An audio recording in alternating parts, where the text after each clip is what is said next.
सासंग जी प्रेम से बोलो धन्वंकार जी। प्रार्थना किससे? प्रार्थना हृदय की वह पुकार है जो एक निर्बल, कमजोर और बेबस व्यक्ति अपने से उत्तम शक्ति के आगे करता है। इस शक्ति के सामर्थ्य पर उसे विश्वास होता है और उसे यह भी विश्वास होता है कि उसकी फरियाद सुनी जाएगी और वह संकट से बाहर निकल आएगा। विवेकी पुरुष इस मानवीय जीवन के मूल लक्ष्य को पहचानते हुए आत्मिक आनंद लेने और आध्यात्मिक आनंद में जीवन जीने के लिए अपने प्रभु के आगे प्रार्थना करते हैं।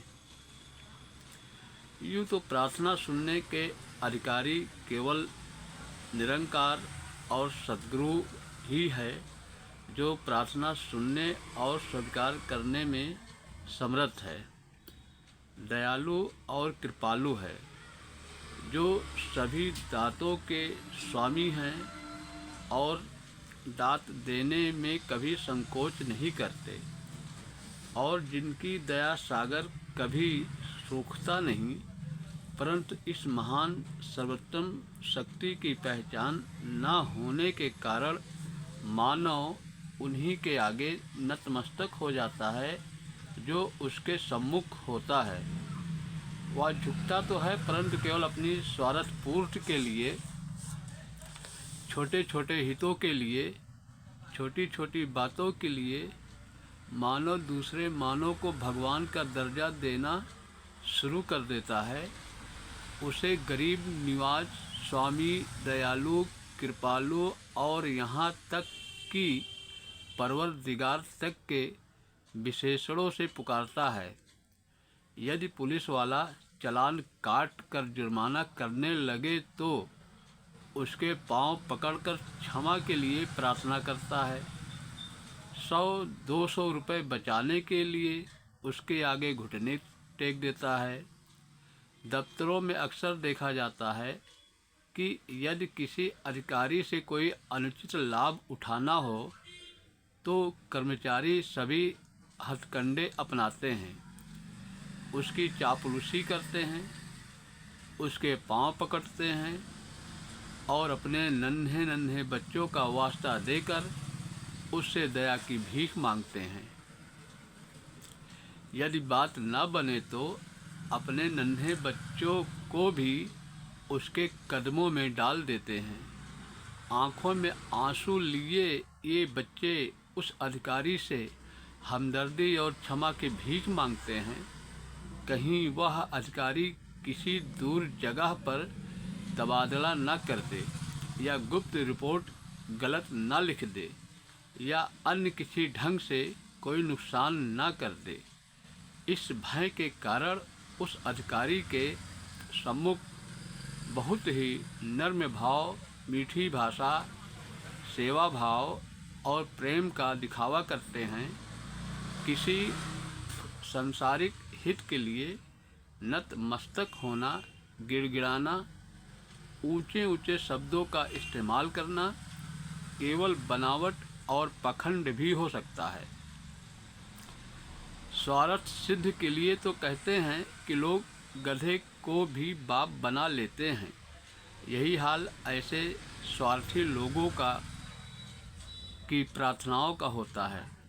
मानव के आगे की गई प्रार्थना यदि कोई मानव थोड़ी बहुत पूरी करता है तो उसकी कीमत भी अवश्य मांगता है। यह मूल धन रूप में हो, मेहनत रूप में हो, किसी वासना की पूर्ति के रूप में या अन्य किसी रूप में, वो बदले में लेता जरूर है। प्रार्थना सुनने वाला पहले देखता है कि यह कार्य करने में मेरा लाभ क्या होगा। यदि अपना हित नहीं नज़र आता तो तब तो प्रार्थना स्वीकार कर लेता है और यदि ना नज़र आता हो तो प्रार्थी को दुत्कार देता है। यही दुनिया का दस्तूर है। मानव से मांगने वाले बहुत ही सक्रिय सोच के मालिक होते हैं। भूल जाते हैं कि मानव इतना सक्षम नहीं कि वह किसी को कुछ दे सके। फिर मानव इतना विशाल कहाँ कि बिना अपने हित के किसी को कुछ दे पाए।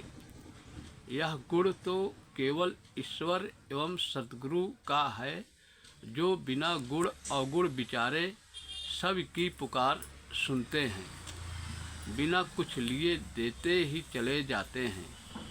एक व्यक्ति जिसका अपना सब कुछ इस प्रभु से लिया हुआ है, जिसकी ताकत इसकी कृपा के कारण है, जिसका जीवन इसके एक इशारे पर निर्भर है, जिसका हर श्वास इसके साथ में है, उसके आगे प्रार्थना करना अपने आप को छलावा देना है, धोखा देना है। भले ही अपना कार्य निकलवाने के लिए हम यह सारा प्रयास करें, परंतु इस तरह हम स्वयं से और अपने मालिक से दूर भाग रहे होते हैं। अपने दातार से सीधा मांगने की बजाय इसके बंदों से मांगकर अपने दातार पर अविश्वास ही प्रमाणित कर रहे होते हैं। कुछ समय पहले यही बातचीत हमारे कुछ निकट संबंधियों से चल रही थी। उनमें से एक रिश्तेदार कहने लगे कि क्या अपना काम निकलवाने के लिए किसी विशेष पदाधिकारी के आगे झुकना और प्रार्थना करना गलत है? यह प्रार्थना कौन सी हृदय से हो रही होती है? उस महान भाव ने वही बात कही जो हर संसारिक प्रवृत्ति वाला कहता है। उसकी बात का उत्तर देते हुए कहना पड़ा कि यहाँ हम एक बात भूल रहे हैं कि ऐसा करके हम अपने दातार पर अविश्वास प्रकट करते हैं। इस दातार की सर्वता पर प्रश्न चिन्ह लगा रहे होते हैं। हम भूल जाते हैं कि उस अमुक व्यक्ति के हृदय में भी उस कार्य के करने का ध्यान इस निराकार अथवा सद्गुरु ने ही पैदा करना है। यदि हमारा दातार चाहेगा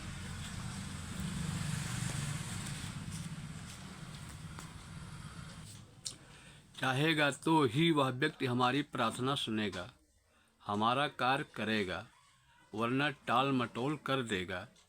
इसलिए यदि हम किसी व्यक्ति विशेष से प्रार्थना करके कोई कार्य करवाना चाहेंगे तो हो सकता है कि वह हमें निराश कर दे, परंतु यदि हम प्रार्थना अपने सद्गुरु के चरणों में करते हैं और सद्गुरु उस अमुक व्यक्ति के हृदय में हमारा कार्य करने का भाव पैदा कर देते हैं, तो वह व्यक्ति हमारा कार्य अवश्य करेगा और हम पर उसका एहसान भी नहीं होगा।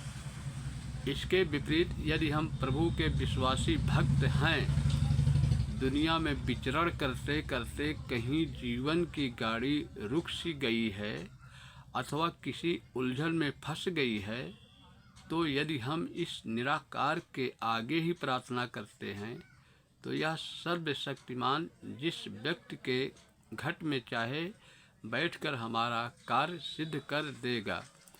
इसने किसी से पूछना नहीं, किसी से अनुमति नहीं लेनी, सभी घट इसके अपने हैं। इसलिए निरंकार के आगे की गई प्रार्थना हमारे लिए अनेक द्वार खोल देती है। पता नहीं यह स्वामी किस द्वार से हमारी सहायता के लिए पहुंच जाए।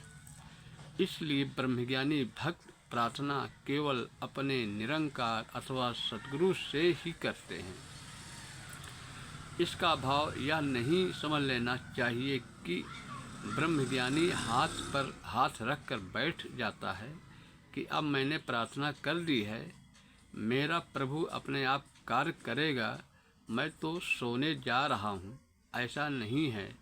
ब्रह्मज्ञानी प्रयास निरंतर पूरी तन्मयता से करता है, परंतु आस्था अपने सद्गुरु पर ही रखता है।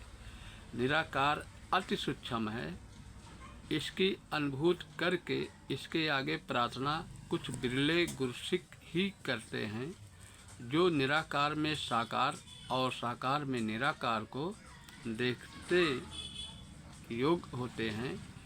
क्योंकि सद्गुरु दयालु होता है, इसलिए साधारण गुरसिक सतगुरु के चरणों में प्रार्थना करके इसके करुणामय स्वभाव के कारण अपने संकट दूर करने, सुख वैभव पाने और आनंदमय जीवन जीने में सफल हो जाता है।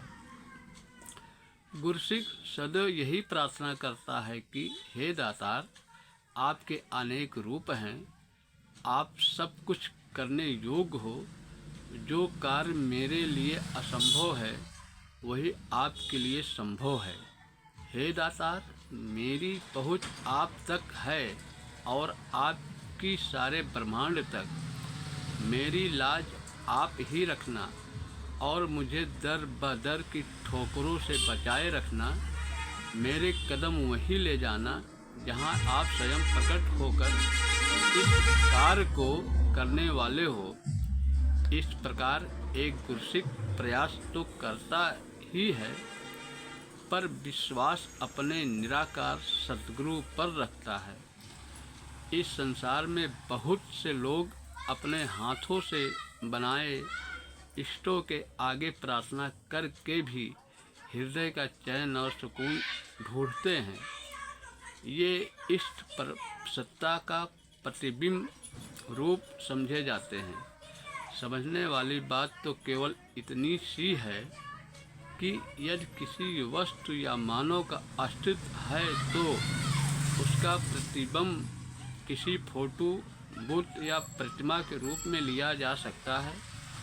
यह फोटो भले ही उस वस्तु या मानव का है, पर मानव के खुद के अस्तित्व और फोटो में कितना अंतर है यह हम सभी जानते हैं। इसी प्रकार हम असली प्रमाण पत्र, सर्टिफिकेट या किसी सरकारी कागज और उसकी फ़ोटो कापी के अंतर को समझते हैं। चाहे हम कई जगह फ़ोटो कापी से काम चला लेते हैं, पर फ़ोटो कापी तभी संभव है यदि पहले मौलिक प्रमाण पत्र या सरकारी कागज उपलब्ध है।